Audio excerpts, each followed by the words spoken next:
জানতে চাই যে শেখ হাসিনা বলছেন এখন যে তিনি বছরই দেশে ফিরবেন, মাথা উঁচু করে দেশে ফিরবেন।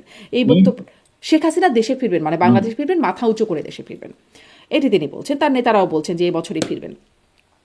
আসলে এরকম আপনার আবারও সেই একই বিষয়, আপনার যেহেতু যোগাযোগের সূত্র আছে ভারত সরকারের সাথে, আবার মানে সেখানে আশ্রিত আওয়ামী লীগের সাথে বা সাবেক প্রধানমন্ত্রীর সাথে, ফলে কি মনে হয় বাস্তবতাটা কি এরকম যে তিনি এবছরই আসলে দেশে ফিরবেন? না, ওই যেটা সাক্ষাৎকার যেটা হয়েছে সেই সাক্ষাৎকার তো আমিও নিয়েছি। হুম। আমার সাক্ষাৎকারটা তো ইংরেজিতে প্রকাশিত হয়েছে দেখেছি আমরা। এবং আমার সাক্ষাৎকারের হুবহু বঙ্গানুবাদ সেটা আওয়ামী লীগের ফেসবুক পেজে আছে, বাংলা অনুবাদটা। হুম। আমার প্রশ্নটা ছিল যে আমি প্রশ্নটা এই কারণেই ইন্টারভিউটা করতে চেয়েছিলাম, তারপরে দেখলাম উনি আরো অনেককে ইন্টারভিউ এই দিয়েছেন। কথা বলেছেন, জি। কিন্তু আমি প্রশ্নটা করতে আমি আমি ইন্টারভিউটা করতে চেয়েছিলাম এই কারণে যে 2026-এর 17ই মে আপনার প্রত্যাবর্তন দিবস, সেটা তো আপনার প্রত্যাবর্তন হলো না, তাহলে কি 2027-এ হবে? এটা ছিল আমার এক্সাক্ট প্রশ্ন। তার উত্তর উনি বলেছেন আমি কোনো সময় সীমা দেবো না। আপনি 2027 বলছেন, আমি সময় দেবো না, পরিবেশ পরিস্থিতির উপর নির্ভর করবে। ফলে তিনি অনেকে আরো নানা জায়গায় নানা রকম বেরিয়েছে। হ্যাঁ, এটা তো আমাকেও বলেছেন মাথা উঁচু করে ফিরবো, আমারও ইংরেজি হেডিং তাই ছিল। হুম। তো এখন আমার ক্ষেত্রে কিন্তু উনি কিন্তু নির্দিষ্ট কোনো সময় বলেনি। এবার আপনি যদি বলেন আমার বিশ্লেষণ কি, আমার বিশ্লেষণ হচ্ছে উনি এটা এই বিষয়টা একটা আমি বলবো স্ট্র্যাটেজিক সিদ্ধান্ত, রণনীতি সিদ্ধান্ত, যেটা উনি গোপন রাখতে চান, এটা মিডিয়াকে বলে তিনি ফিরবেন না। আমি এমন মজা করে বলেছিলাম যে আমার সঙ্গে পরে কোনো মানে ফোনে কথাও হয়েছে, ইন্টারভিউটা নিয়ে আমি মানে ফোনেও ব্যাখ্যা চেয়েছি হুম। যে এবং তখন উনি, আমি বললাম যে তাহলে কি তারেক রহমান যেদিন বিদেশে যাবেন সেদিন ফিরবেন, এরকম কি সুবিধা আছে কিছু? উনি মজা করলেন, বললেন না সেটাও আমি বলছি না কিছু, সেটাও বলছিল। তো আমি বললাম যে আমি মজা করে হয়তো বলেছি। যাই হোক, সেগুলো আমি লিখিনি, সেটা লিখিনি, সেটা কথার মধ্যে ব্যাখ্যা চাওয়ার জন্য যে ফেরার ব্যাপারটা আমি জানতে চাইছিলাম যে কবে। তবে নিশ্চিত যে ফেরার জন্য তিনি খুব উদ্গ্রীব এবং ফিরবেন, এবং ফিরবেন কবে সে সিদ্ধান্তটা কিন্তু আচমকা হবে, সেটা হয়তো মিডিয়াকে জানে, হয়তো আমিও ঘনিষ্ঠ হলো আমিও জানবো না কবে ফিরবেন। হঠাৎ শুনবো যে তিনি আবার রওনা হয়েছে, হুম। এইরকম আর মানে কি। তাহলে সেটা তার কবে যে আমি জানি বক্তব্য না। পাওয়া যাচ্ছে বছরই দেশে ফিরবেন, সেই বছরই কথাটা আসলে খুব সঠিক না। না, এই বছরের কথাটা আমাকে বলেননি। আমার তো বক্তব্য আওয়ামী লীগের পেজে আছে, আমি বলছি যেটা আওয়ামী লীগ পার্টি তো আমার ইন্টারভিউটা চেপেছে, হুম। তাই না? অন্য ইন্টারভিউ গুলোকে তো চাপেনি। কারণ আমার ইন্টারভিউটাকে আওয়ামী লীগ ছাত্রলীগ দুজনেরই ওয়েবসাইটের পেজে আছে, বাংলানুবাদ করে আছে পুরোটাই হুবহু, এবং যেটা সবটা ছাপা যায়নি। ফলে আমার ইন্টারভিউটা 1 ঘন্টার ট্রান্সক্রিপ্ট, হুম। 1 ঘন্টার ট্রান্সক্রিপ্ট পুরোটাই ছাপা হয়েছে আওয়ামী লীগের কথায়। তাতে কিন্তু উনি নির্দিষ্ট দিন বলেন বা আচ্ছা। বছরও বলেন। আচ্ছা।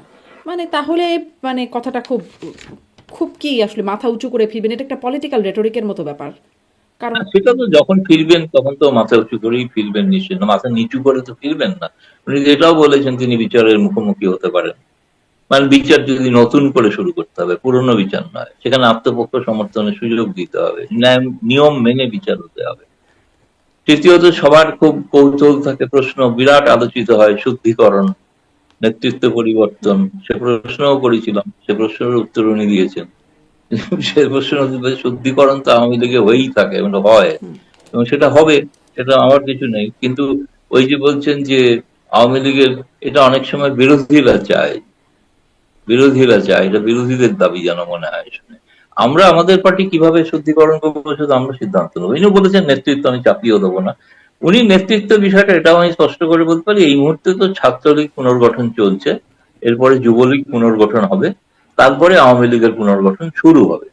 কিন্তু তিনি গোটা নেতৃত্ব যেটা অর্থাৎ ওয়ার্কিং কমিটি, সেটা তিনি দেশে ফিরে করতে চান, আমার মনে হয় না বিদেশে বসে করবেন। আচ্ছা, এখন আসলে কার্যকর নেতৃত্ব কারা তারপরে? এখন তো প্রায় ওয়ার্কিং কমিটি বৈঠক হয়, হয় না যে তা না, 18 জন 20 জন এরকম অংশগ্রহণ করেন, মানে virtually, hmm. Hmm. Not physically, virtually করেন। নিয়মিত বৈঠক তো করছেন উনি, অনেকের সঙ্গেই করছেন, বিদেশ থেকেও আসছেন, গ্রুপ ওয়াইজ গোষ্ঠী অনুযায়ী করছেন। যেসব নেতারা আছেন তাদের মিসেসদের সঙ্গেও একটা বৈঠক করেছেন, গল্প গুজব করেছেন। আচ্ছা। আচ্ছা, মানে নিয়মিত যারা যারা আছেন।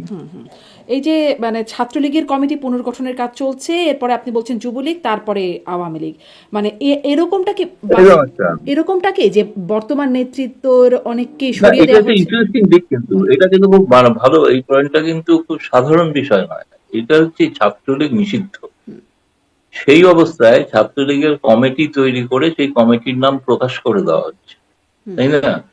এবং তার মানে এই সময়তেও কিন্তু বেশ কিছু ছাত্র, তারা কিন্তু ছাত্রলীগের কমিটিতে আসছেন, এবং তাদের নাম প্রকাশ করলেও তারা কিন্তু আসছেন কমিটিতে। এটা একটা কিন্তু খুব ইম্পর্টেন্ট, যদিও সম্পূর্ণ কমিটি নয়, একটা টুকরো টুকরো করে জেলা ভিত্তিক কমিটি তৈরি হচ্ছে, পরে ন্যাশনাল কমিটিটা হবে। কিন্তু এই যে ছাত্রদের, এটা একটা টেস্ট কেস, পরীক্ষা করছেন হয়তো, যে কিভাবে ছাত্ররা সংযুক্ত হতে চাইছে কি চাইছে না, তারা কারা। ধরুন এই লিস্ট তো আছে না, লিস্ট তো প্রকাশ্যে আছে, ছাত্রলীগের আপনি ওয়েবসাইট খুললেও পেয়ে যেতে পারেন, মানে কোন কোন জেলায় কমিটি তৈরি হয়েছে, কারা কারা আছে, তাদের নাম কি। জি, জি, দেখেছি আমি বুয়েটের কমিটিতে কারা আছেন সেটা মানে পত্রিকায় পড়ছিলাম। যা হোক, মানে ছাত্রলীগেরটা চলছে, এরপর যুবলীগেরটা, মানে আওয়ামী লীগেরটাও তারপর হবে।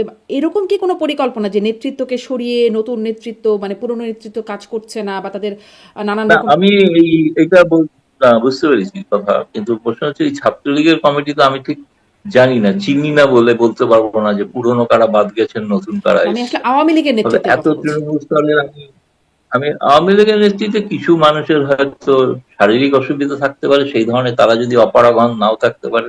কিন্তু নতুন পুরনো মিশিয়েই একটা কোনো, কাউকে মানে বাদ দিয়ে কিছু হচ্ছে এরকম কিছু নয়, কিন্তু নতুন পুরনো মিশিয়ে একটা কিছু কমিটি তিনি কথা ভাবছেন, এরকম আমি শুনেছি, সেরকমই হয়তো হতে পারে। আমার কথার উত্তরও তো যা এসে তার মানেতেও, মানে অর্থ করলেও তাই দাঁড়ায়। জি। এই যে ভারতের বর্তমান, মানে পশ্চিমবঙ্গের বর্তমান মুখ্যমন্ত্রী শুভেন্দু অধিকারী, তিনি মুখ্যমন্ত্রী হবার আগের বক্তব্য এটি, তিনি বলেছিলেন যে শেখ হাসিনা ওয়াজেদ প্রধানমন্ত্রী হিসেবেই ঢাকা বিমানবন্দরে যাবেন, সেলুট দিয়ে তাকে নিয়ে যেতে হবে।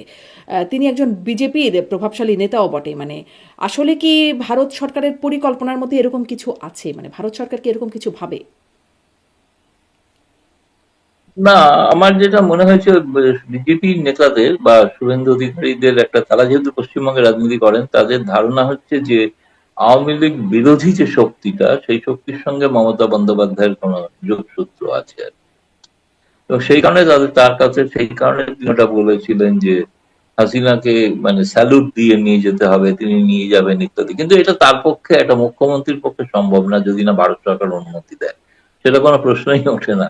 কিন্তু এটাও ঘটনা যে শেখ হাসিনাই একমাত্র বিদেশি নেত্রী বলা যেতে পারে, যিনি শুভেন্দু অধিকারী মুখ্যমন্ত্রী হয় অভিনন্দন জানিয়ে বিবৃতি দিয়েছেন, যেটা বাংলাদেশের আর কেউ দেয়নি। শেখ হাসিনা তো বিবৃতি দিয়েছেন তাকে অভিনন্দন জানিয়ে, তার জেতার পরে। তো নিঃসন্দেহে সেটার একটা সম্পর্ক, বা বিজেপি বা পশ্চিমবঙ্গে আওয়ামী লীগ, এটা ঘটনা যে, এটা অস্বীকার করার কোনো উপায় নেই। ভারত, বাংলাদেশের মানুষ তাকে কিভাবে দেখেন সেটা তাদের বিষয়। ভারতে বঙ্গবন্ধু পরিবারের প্রতি অকৃত্রিম শ্রদ্ধা এবং ভালোবাসা আছে। সেটা ওই তারা লেখাপড়া তাকে শ্রদ্ধা না, মানে লিখিত পড়িত শ্রদ্ধা না। না, লিখিত পরিচিত নয়, সেটা একাত্তর থেকে শ্রদ্ধা, সেটা রক্তের অক্ষরে লেখা শ্রদ্ধা, সেটা চিঠিতে লেখা নয়। আচ্ছা। আহ, মানে এই জন্যই প্রশ্নটা করছিলাম যে এখন তো তিনিও পশ্চিমবঙ্গের মুখ্যমন্ত্রী পদে গেছেন, তার ইচ্ছাটার একটা বহিঃপ্রকাশ আগেই আমরা দেখেছি, এবং তারপরে আপনি আবার যোগ করলেন যে চিঠিও দিয়েছেন, শেখ হাসিনা তাকে অভিনন্দন বার্তাও পাঠিয়েছেন। হ্যাঁ, আহ, হ্যাঁ, অভিনন্দন জানাই, চিঠি প্রকাশও করেছেন, হ্যাঁ। চিঠি প্রকাশ্য ছিল। ফলে এরকম কোনো প্রচেষ্টা, মানে এই যে ইচ্ছাটা আছে সেটা বহিঃপ্রকাশ হয়ে গেছে, এরকম কোনো প্রচেষ্টা হতে পারে কিনা, থাকবে কিনা? এই মুহূর্তে কিছু সেরকম কিছু মানে জানা নেই, এরকম কিছু জানি না, এরকম কোনো এই মুহূর্তে পরিকল্পনা হচ্ছে ভারতের নতুন হাই কমিশনার যাবেন, তিনি গিয়ে পরিস্থিতি বুঝবেন, সেই অনুযায়ী রিপোর্ট পাঠাবেন সেখানে। তিনি রাজনৈতিক ব্যক্তি, তিনি ডিপ্লোম্যাট নন। তিনি ডিপ্লোম্যাটের ভূমিকা, রাজনৈতিক গ্রাউন্ড রিয়েলিটি সিচুয়েশন অ্যাসেস করবেন, করে সেখান থেকে তিনি রিপোর্ট পাঠাবেন, কি অবস্থা, কি ধরনের। তবে এই মুহূর্তে তো ভারত সরকার সম্প্রতি খলিলুর রহমান যে এসেছিলেন, বোধহয় নিশ্চয়ই আপনারা জানেন যে খলিলুর রহমান যে জাতিসংঘের সভাপতি হলেন, তাতে ভারতও তাকে সমর্থন করে ভোট দিয়েছে, এবং পররাষ্ট্রমন্ত্রী তাকে অভিনন্দন জানিয়ে টুইট ও বার্তাও পাঠিয়েছেন। এবং তার সঙ্গে, তার আগে তিনি যখন এখানে এসেছিলেন, তখন ভারত থেকে প্রস্তাব দেওয়া হয়েছিল যাবতীয় দ্বিপাক্ষিক বিষয়গুলোর বৈঠক শুরু করা হোক, যেটা দেরি করছিলেন তারেক রহমান সরকার আমার মতে। এখন অনেক দেরিতে গঙ্গা চুক্তির বৈঠক, কারিগরি বিষয়ে বৈঠকটা হয়েছে সবে গত মাসে, কিন্তু অনেক দেরিতে হয়েছে। আর কারণ শুখা মরশুমের বৈঠক না হলে তো পানির নাব্যতা বোঝা যায় না, কতটা জল পানি প্রবাহ হচ্ছে। এখন বর্ষার সময় তো এমনিই বন্যা হবে, ভারত এবং পশ্চিমবঙ্গের দু জায়গায়, এবং বাংলাদেশেও হবে বন্যা। তাতে তো পানির পরিমাপ বোঝা যায় না। এটা তো জানুয়ারি থেকে মে, এটাই তো শুখা মরশুম। যাই হোক, তবুও হয়েছে। এরপরে এই সীমান্ত বৈঠক হচ্ছে, এটা সবচেয়ে গুরুত্বপূর্ণ, যেটাকে অগ্রাধিকার দিয়েছেন তারেক রহমান সরকার। নিঃসন্দেহে এটা ইতিবাচক দিক বলে আমার মনে হয়। এর ফলে অনেক সীমান্তের জট সমস্যা খুলতে পারে। আর জি, সীমান্তের জটটা কেন জানি খোলে না, মানে এটা ফলে এই কারণে হ্যাঁ, আপনার ওই প্রশ্ন আছে, এই কারণে এই মুহূর্তে আওয়ামী লীগের নেতৃবৃন্দ বা তাদেরকে ফেরানোটা এই মুহূর্তে ভারত সরকারের কাছে খুব একটা অগ্রাধিকার আছে বলে আমার মনে হয় না।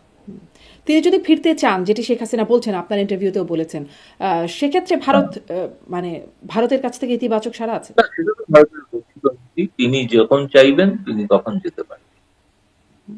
মানে যেমন ধরেন তিনি যখন চাইলেন তখন কিন্তু তিনি গেলেন না। এই যে তিনি যে ভারতে যাচ্ছেন এটা তিনি জানতেন না। তিনি প্রথমে ইচ্ছা পোষণ করেছিলেন টুঙ্গিপাড়ায়। তিনি বিমান না, দেখে বুঝতে তিনি যে পারলেন যে তিনি যাবেন ভারতে সেটা যাচ্ছেন। মিডিয়া হ্যাঁ, না, মিডিয়া থেকে তো বলে তিনি যাবেন না। তিনি ভারত সরকারকে যারা আশ্রয় দিয়েছেন তাদেরকে জানাবেন যে আমি এখন বাংলাদেশে ফিরতে চাই, তখন তারা ব্যবস্থা করবেন ফেরার। আচ্ছা। আমি ওই যে কিভাবে করবেন আমি জানি না। যেভাবে বাংলাদেশের বিমান নিয়ে এসেছিল সেভাবেই বাংলাদেশের বিমানকে আবার ডাকতে পারেন, আপনারা আসুন, এসে নিয়ে যান। সেটাও হতে পারে, সেটাও জানি না। সেরকম কোনো কিছু আলোচনা কিছু হয়নি কোথাও। মানে এই নিয়ে কোনো স্পেকুলেশন করার কিছু নেই, জি, এই প্রশ্নটা বা আমি কোনো অবশ্য আওয়ামী লীগ সেন্সেশনাল নেতাদেরকে করি। বিস্ফোরক কোনো তথ্য আমি দিই। হ্যাঁ, আওয়ামী লীগ নেতাদেরকে আমি এই প্রশ্নটা করি যে তারা কি কিভাবে বলে? ফিরবেন।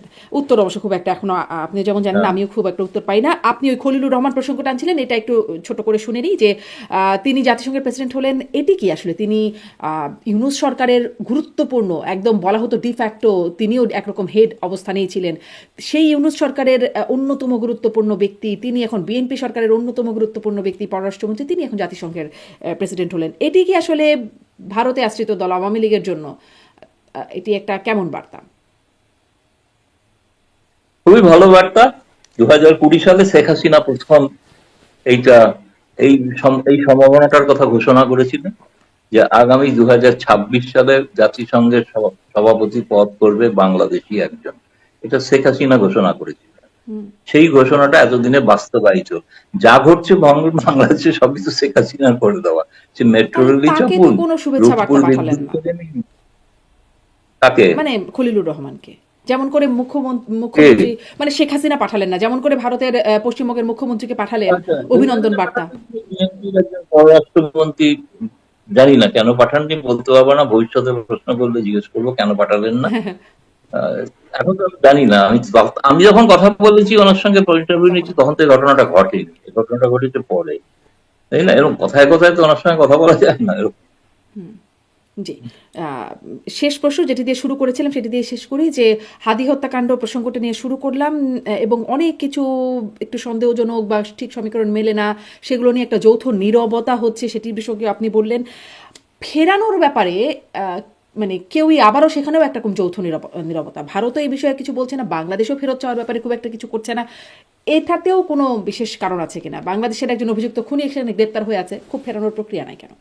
না, না, সেরকম কোনো ব্যাপার না। এটা ব্যাপার, নিয়ম হচ্ছে যে বাংলাদেশের যে কোনো অপরাধী তাকে ভারতের আদালতেও তাকে অপরাধী সাব্যস্ত করা হয়, তারপরে তাকে ফেরত দিয়ে দেওয়া হয়। সেই বিচার উনি তো প্রক্রিয়া একজন শেষ না অভিযুক্ত, হলে এখনো হয় না। অপরাধী না। বিচার প্রক্রিয়া তো অভিযুক্ত মানেই তো তাকে ধরে নিতে হবে তিনি অভিযুক্ত, তিনি তো অপরাধী নন। অপরাধ তো আদালতে প্রমাণিত হবে। আদালত যেদিন বলবে তিনি অপরাধী, তিনি অপরাধী। আজ পর্যন্ত তিনি নিরপরাধ। হ্যাঁ, তার বিরুদ্ধে অভিযোগ আছে, সেই অভিযোগের বিচার চলছে। আর অভিযোগটা যেহেতু খুবই গুরুতর অভিযোগ, সেই কারণে তাকে আটক রাখা হয়েছে, সেই কারণে তাকে জামিন দেওয়া হয়েছে। বাংলাদেশের সাবেক প্রধানমন্ত্রী শেখ হাসিনা ভারতে আশ্রিত অবস্থায় আছেন। বাংলাদেশের মানব জমিন পত্রিকা, একটা জাতীয় পত্রিকা, সম্পাদক মতিউর রহমান, তিনি সম্প্রতি একটা সাক্ষাৎকারে বলেছিলেন যে গেল নির্বাচনে ভারত চেয়েছিল আওয়ামী লীগ সেই নির্বাচনে থাকুক, কিন্তু আওয়ামী লীগ সভানেত্রী শেখ হাসিনা তার প্রবল আপত্তির কারণে সেটি হয়নি। আপনি আর যেহেতু যোগাযোগের একটা মানে সূত্র আছে আওয়ামী লীগ নেতাদের সাথে, বা স্বয়ং সাবেক প্রধানমন্ত্রীর সাথেও একটা যোগাযোগ হয়েছে, আপনার কথা বলার সুযোগ হয়েছে, ফলে এই মানে এই যে তথ্যটা তিনি দিচ্ছেন সেটির বিষয়ে আপনার কাছে কি তথ্য আছে? না, এই তথ্যটার আংশিক সত্যতা আছে, আংশিক সত্যতা আছে। আমি আংশিক সত্যতা বলছি এই কারণে, সম্পূর্ণ সত্য নয়। তার কারণ হচ্ছে আমি বিষয়টা জানতাম, জানতাম এইভাবেই যে একটা প্রশ্ন এসেছিল যে আওয়ামী লীগের যদি নেতারা, তারা যদি আছেন যারা নির্বাচনের প্রতিদ্বন্দ্বিতা করতে চান, তাদের প্রতিদ্বন্দ্বিতা করতে পারেন, কিন্তু তার জন্য কতগুলো শর্ত দেওয়া হয়েছিল। শর্তগুলো হচ্ছে সেখানে তারা নৌকা প্রতীকে লড়তে পারবেন না, বঙ্গবন্ধুর নাম ব্যবহার করতে পারবেন না, বঙ্গবন্ধু পরিবারের নাম ব্যবহার করতে পারবেন না। এটা অত্যন্ত একটা অসম্মানজনক প্রস্তাব বলে উনি ফিরিয়ে দিয়েছিলেন, নাকচ করে দিয়েছিলেন। কারণ হচ্ছে যে এই আওয়ামী শর্তটা কারা লীগই দিয়েছিল? যদি প্রচার করে, যদি শর্তটা সম্ভবত সেই সময় প্রথমত এই যে শর্তটা এসেছিল ইউনিট সরকারের সময় থেকে, ইউনিট সরকারের সময় থেকে এই শর্তটা এসেছিল। ইউনিটের পরে এই বিষয়ে কোনো আর আলোচনা যেটা হয়েছে এখন তো অন্য আলোচনা হয়েছে। ইউনুসের পরে তো হবে না, কিন্তু নির্বাচনটা ইউনুস সরকারের সময়ই হলো, ফলে ব্যাপারটা তো হ্যাঁ, ইউনিটের সরকারের সময় হয়েছে, সেই সময় তারাই তাদের পক্ষ থেকে এরকম একটা দেওয়া হয়েছিল। আমি এটা জানি যে আমাকে বেশ কিছু গুরুত্বপূর্ণ ব্যক্তি বাংলাদেশেরই তারা কিন্তু বলেছিলেন এই কথাটা আমাকে। আমি জানি না, আমি সেই সময় বলতে কাউকে কাউকে বলেও ছিলাম, মানে প্রকাশ্যে কোনো টকশোতে হয়তো বলেও ছিলাম বা লিখেও ছিলাম আর কি। মানে এটাই তাহলে যে তাদের সেই জন্য আমি বলছি ওনার যে তথ্যটা সেই তথ্যটা অর্ধ সত্য, কিন্তু উনি সবটা বলেন। আওয়ামী লীগ নিশ্চিতভাবে প্রত্যাখ্যান করেছে প্রস্তাব, কিন্তু কেন প্রত্যাখ্যান করেছে সেটা তিনি লেখেন, সেটা আমি বলছি। উনি আমার সঙ্গে কথা বললে আমি বাকি ওনাকে বলতাম এইটা। উনি আরেকটা কথাও তো লিখেছেন, সেটা হচ্ছে শেখ হাসিনা ভ্যানিটি করে পদত্যাগ পত্র নিয়ে চলে গেছে। মেয়েদের ব্যাগ দেখাটা কি শোভনীয়? আমি জানি না, আমার তো মনে হয় না। আমরা ভারতীয়রা আইনত অপরাধ মনে করি মহিলাদের ব্যাগ দেখা, তাই না? সেটা আমি জানি না উনি কি এয়ারপোর্টে, উনি তো বিশেষ বিমানে এসছেন, তার তো কোনো স্ক্যান হয়নি এয়ারপোর্টে ব্যাগ, ফলে ব্যাগে করে নিয়ে গেলে, হ্যাঁ এটা ঘটনা ছিল, সেটা তো, কারণ উনি তো পদত্যাগ করতে চেয়েছিলেন, পদত্যাগ করার সুযোগ পাননি। তার মানে যে ধরনের বিক্ষোভ, যে ধরনের হচ্ছিল জনরোষ, তাতে তার পক্ষে চলে আসাটাই তখন মানে স্বাভাবিক ছিল আর কি। সেই কারণে পদত্যাগ তার করে ওঠা হয়নি। সে তো আপনাদের রাষ্ট্রপতি ওখানে সাক্ষাৎকার দিয়ে বলেওছেন তিনি অপেক্ষা করছিলেন পদত্যাগের জন্য, কিন্তু যখন পদত্যাগ করতে আসেননি প্রধানমন্ত্রী। জি, আহ, জি সেরকমটাও বলেছে। নিশ্চয়ই ভ্যানিটি ব্যাগে কিভাবে দেখে সেটা একটা বিশাল প্রশ্ন, কিন্তু মানে এটা একটা রূপক অর্থেও কিনা, কারণ তিনি পদত্যাগপত্রটা লিখেছিলেন কিন্তু জমা দিতে পারেন নাই বা দেন নাই, যেই কাহিনী হোক, এটি আপনি প্রশ্ন করতেই পারেন। জি, আহ, তার মানে বিষয়টা এরকম যে ইউনুস সরকারের থেকে একটা প্রস্তাব দেওয়া হয়েছিল যে বঙ্গবন্ধুর নাম বা আওয়ামী লীগের প্রতীক সেটি ব্যবহার করা যাবে না, কিন্তু নেতারা নির্বাচন করতে পারবেন। ভারত কি এটার জন্য আগ্রহী ছিল? না, আগ্রহী কিছু না। ভারত চেয়েছিল বিচার, একটা প্রস্তাব এসছে, প্রস্তাবটা তার কাছে পাঠানো জুতিয়ালি হিসেবে, এবং পাঠিয়ে তার মতামত, এবং তিনি রাজি হননি, সেটা কথাটা, সেটা তো ভারতের তো কিছু করণীয় নেই। সিদ্ধান্ত তো আওয়ামী লীগ নেবে, তাই না? সিদ্ধান্ত তো ভারত সরকার নেবে না, সিদ্ধান্ত নেবেন আওয়ামী লীগ। তাই সেই সিদ্ধান্তের পরেও তো আওয়ামী লীগ তাদের নেতারা বহাল তবিয়তে তো ভারতেই আছে, তাই না? তাদের তো কোনো অসুবিধা হচ্ছে না এখানে থাকতে। কিন্তু ভারতের এই চাওয়া, ভারত চেয়েছিল, মানে ভারতের চাওয়া বিষয়টা কি ছিল না, না, নাকি ভারত শুধুমাত্র জুতিয়ালি চেয়েছিল, করেছে? ভারতের, না ভারত চাইবে না, এটা আর একটু বললাম, ওটাও অর্ধ সত্য। ভারত চাইবে কেন? অন্য দেশের একটা রাজনৈতিক দল কি সিদ্ধান্ত, ভারত কি বলবে যে বিএনপি তুমি এইটা করো? এটা কি বলা সম্ভব? এটা বলা নাকি না, কিন্তু উচিত? ভারত তো চাইতো। এটা যেমন তো ধরেন আমরা হস্তক্ষেপ হয়ে আমরা গেল। তো শুরু থেকেই দেখলাম 5ই আগস্টের পর থেকে ভারতের কথায়, ধরেন রণধীর জয়সওয়ালের যেই সংবাদ সম্মেলনগুলো দেখতাম, উনি বলতেন ইনক্লুসিভ নির্বাচন, কোট অ্যান্ড কোট ইনক্লুসিভ নির্বাচনের কথা বলতেন, হ্যাঁ, কিন্তু এখনো তাই শেষের বলে। দিকে ইনক্লুসিভ নির্বাচনটা বলতেন না। ধরেন যখন তারেক রহমানের সাথে এসে দেখা করলেন না, না, এখনো জয়শঙ্কর, এখনো তখন তারপর থেকে হম কিন্তু হম তাদের হম বক্তব্যে হম। ইনক্লুসিভ শব্দটা ছিল না। আমি এই বিষয়টা খুব নোট করতাম যে কেন ইনক্লুসিভ না, শব্দটা উঠে গেল। ঠিক আছে, এই নীতির পরিবর্তন হয়েছে। না না, ওঠেনি, ওঠেনি, ভুল ধারণা, ওঠেনি। তারা এখনো মনে, এই যে মায়ানমারের নির্বাচন হয়ে গেল, মিয়ানমারের প্রেসিডেন্ট এলেন, সেখানেও ভারত বলতো যে ইনক্লুসিভ নির্বাচন। এমনকি এবার দেখা সাক্ষাৎ হওয়ার সময় প্রধানমন্ত্রী নরেন্দ্র মোদী আং সান সুচির মুক্তির দাবি করেছেন, ইনক্লুসিভ সোসাইটির কথা বলেছেন, সকলকে নিয়ে গণতন্ত্র প্রতিষ্ঠার কথাও বলেছেন, কিন্তু আবার তার সঙ্গে এটাও বলেছেন তাই বলে তো কোনো যোগাযোগ রাখবো না, বিচ্ছিন্ন হয়ে থাকবো। কারণ বিচ্ছিন্ন হলে আবার তৃতীয় শক্তি সুযোগ নিয়ে নেবে, যারা গণতন্ত্রে বিশ্বাস করে না, মানে চীনের নাম না করে বলেছে। সেটা বাংলাদেশের ক্ষেত্রেও প্রযোজ্য। ইনক্লুসিভ কথা বলবেন, বলেও যাবেন, ভবিষ্যতে তারেক রহমানের সঙ্গে দেখা হলে তখনও বলবেন, জি, কিন্তু তার মানে কি এটা না হলে তারেক রহমানের সঙ্গে কথা বলবেন না না? তা তা তো নিশ্চয়ই না, নয়। কিন্তু তারেক শব্দগত রহমান জায়গাটা আমি অবশ্যই খুব খেয়াল করছিলাম, মানে শুরু থেকেই খেয়াল করছিলাম যে শব্দগত মানে এই জায়গাগুলো যে কি। একটা ধারণা আছে না যে বাংলাদেশ যেটা চায় সেটাই বাংলাদেশে করতে হবে, তো মানে নেই কোনো। না চাইলে কি করা যাবে? তারেক রহমান যদি এখন আওয়ামী লীগকে জায়গা না দেন, হুম। তো ভারত সেনা বলবে "ও, ঠিক আছে, এই কারণে তারেক রহমান সরকারের সঙ্গে কোনো যোগাযোগ রাখবো না, পদ্মা গঙ্গা চুক্তি পুনর্নবীকরণ করবো না, বা বর্ডার নিয়ে আলোচনা করবো না"। সেটা হয় কখনো? হবে না তো। না তা এটা তো প্রতিবেশী নিশ্চয়ই। রাষ্ট্র, নির্বাচিত। নির্বাচন যাই হোক, নির্বাচন যাই হোক, প্রশ্ন থাকুক হাজার ঘন্টা, কিন্তু সেই নির্বাচিত সরকারের সঙ্গে ভারত সরকার সম্পর্ক 15 বছর ধরে আওয়ামী লীগের সঙ্গে রেখেছে। যদি 15 বছর থাকে তারেক রহমান, 15 বছর সঙ্গে তারেক রহমানের সঙ্গেই রাখবে। এমনকি এবার তো এই প্রথম জিয়াউর রহমানের প্রতি শ্রদ্ধা জানালো ভারত সরকার। আগে তো একটা পরিবারকে জানাতো, অভিযোগ ছিল, এখন তো এই পরিবারকেও শ্রদ্ধা জানানো হচ্ছে, তাই না? ক্ষমতায় থাকলে শ্রদ্ধা জানানো হবে, ক্ষমতায় না থাকলে জানানো হবে না।